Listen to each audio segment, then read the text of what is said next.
My boyfriend said you can't just break up with me after 2 years, but after he trashed my book and my career, I told him to take his mediocre stick out of his mediocre ass and be on his mediocre way.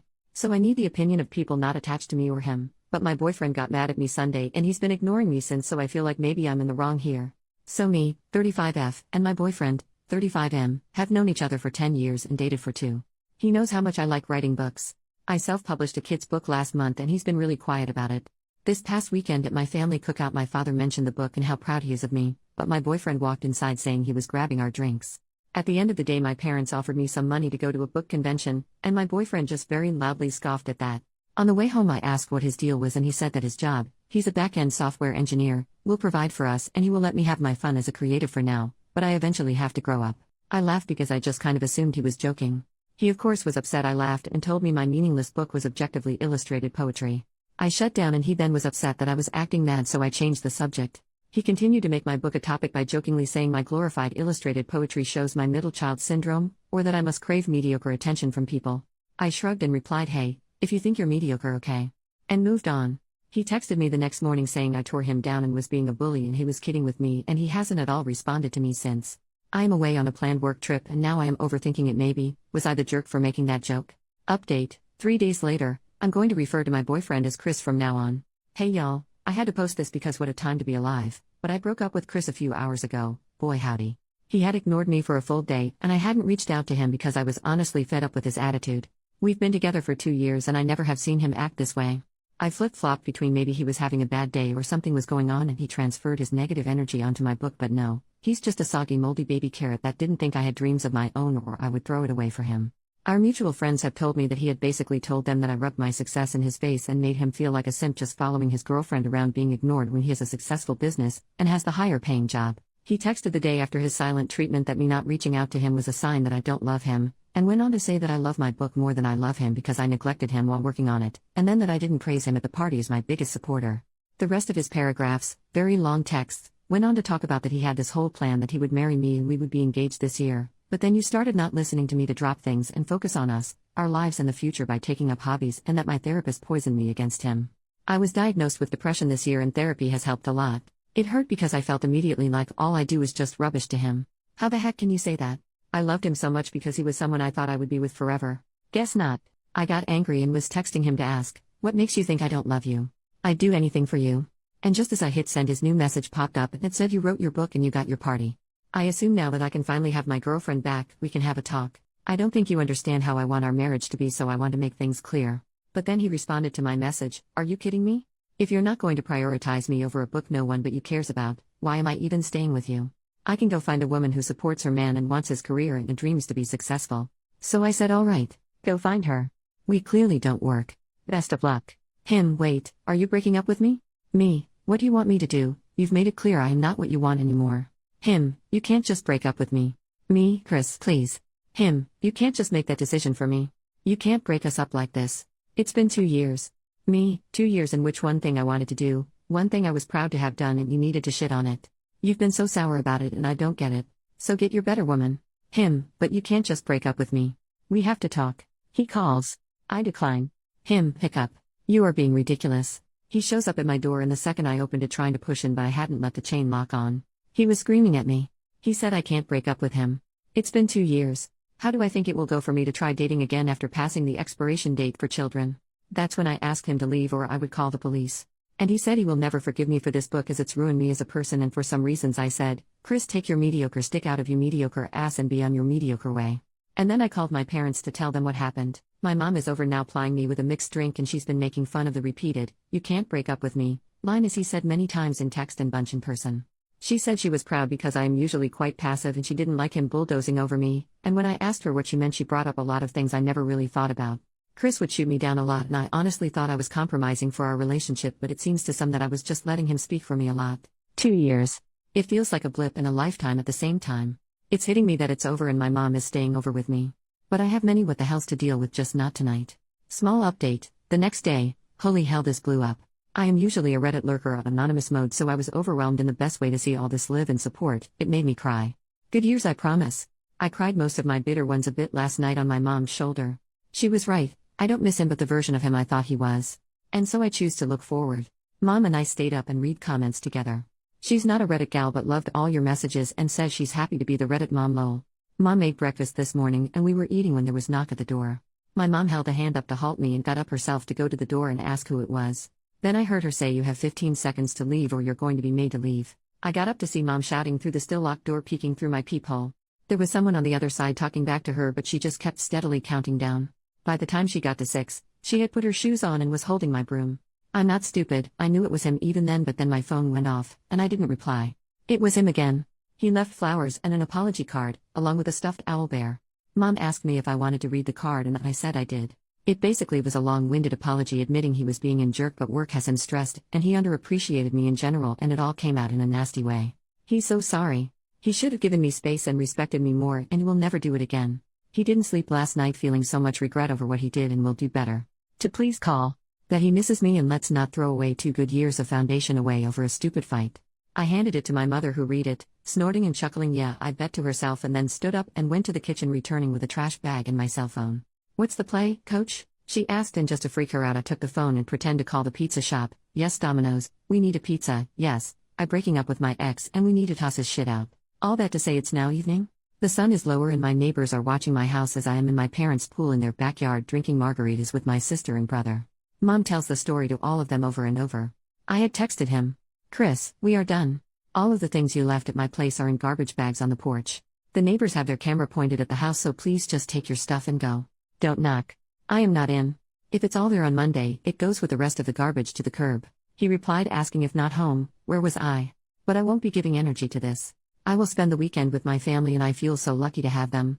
I've decided that I will go for another book. For those asking for links to this book already out, sorry, but when Mom and I read the comments she said, don't you dare put your name out there. They all seem lovely, but you don't know what others will do and I feel like if I did, it would be like opening the door to Chris like I did last night.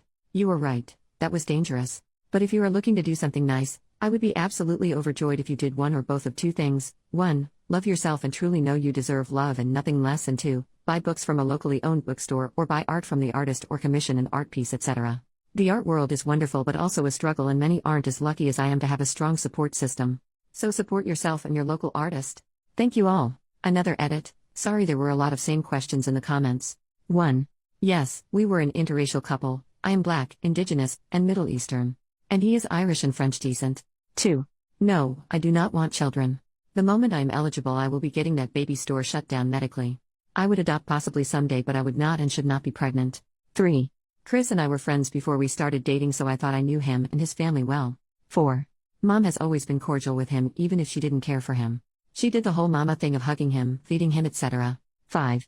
Yes Mom will adopt you, she says she sends her heart to you and every hug you deserve and more. 6. Dad didn't come over because and I quote, you wouldn't have wanted me in a space that boy would also be in given what happened so he stayed the course of his trip he was on. 7. I intend to be an author whether it be full-time or part-time. Oddly enough my book sales are skyrocketing a lot online. Second update, 2.5 months later, hiya. Forgot about my post entirely then my friend group chat blew up the other day that my post was read on TikTok and I was like man I forgot to update that. A couple months ago I posted about my ex Chris. It's a bit of a trip to Mordor to explain so you're free to read the old posts but essentially I broke up with him because when I achieved a childhood dream of publishing a book for kids, instead of being a supportive partner he chose option B, being a butthurt needleless porcupine. Ineffective sure, but damn sure he's not. Anyway I posted about 2 or so months ago. To answer a couple questions about it all, yes I published using a popular site, no I can't share the title without outing my real name, and yes I did promote it at local conventions. You guys my book sold a bunch. Like last month I made $500 and this past month I made $700 bunch. Like local booksellers have started selling it and I was featured on a couple websites, TikToks and the like bunch. I will be a speaker at a local to my country book event bunch. A bunch. I have been over the ever-loving freaking moon about it. But of course while all this was happening, my breakup with Chris was also happening. My brother Kate and my sister Lena were up with me at our parents' for the weekend and we ended up making a week of it. Lena is in school and her classes were virtual that week for some reason. She explained it twice but one time I was drunk and the other high so I don't remember, and Kate works for himself and had his laptop, and I had the week off anyway anticipating the breakup to suck raw eggs so my poor empty nest parents had all 3 of their rowdy, loud, rambunctious, crazy, and oftentimes chaotic grown-ass children in their home. I say that laughing a bit because to be honest they freaking loved it. Dad was beaming every single day. He would come into the guest rooms with coffee in the mornings to wake us up because he cooked breakfast every freaking day. And my mom would sit with us at night drinking and laughing. We played all my childhood games like Sorry and Monopoly, and we taught our parents some new ones like One Night Ultimate Werewolf, Sushi Go, and Exploding Kittens. The last of the nights we all were drunk as shit and we played Cards Against Humanity. My siblings and I played Truth or Drink damn near every night. It was the retreat I needed to sort of check out from my real life, but sadly, it didn't last forever. Dad took me home at the end of that next weekend. He wasn't about to let me be in the house unprotected, so my brother offered to stay a week at mine as well. Dad and brother checked the whole property before even letting me leave the car. Dad snapped his fingers and said I half wanted him to be stupid enough to be here before leaving. I did note that the house looked a bit different than I remembered leaving it, but it was small stuff. Like a cup in the sink when I swore Mom had done the dishes when we left, or the blanket being over the loves eat rather than my recliner, but the real red flag my dumbass ignored is oh well, was that my bed was made. I do not ever make the bed. I just don't. Chris was military, so he does it every freaking day. I should have put the pieces together then, but I didn't. Bro and I stayed up all night playing on my PS5 until about 2 a.m. when a key was clearly heard unlocking my front door.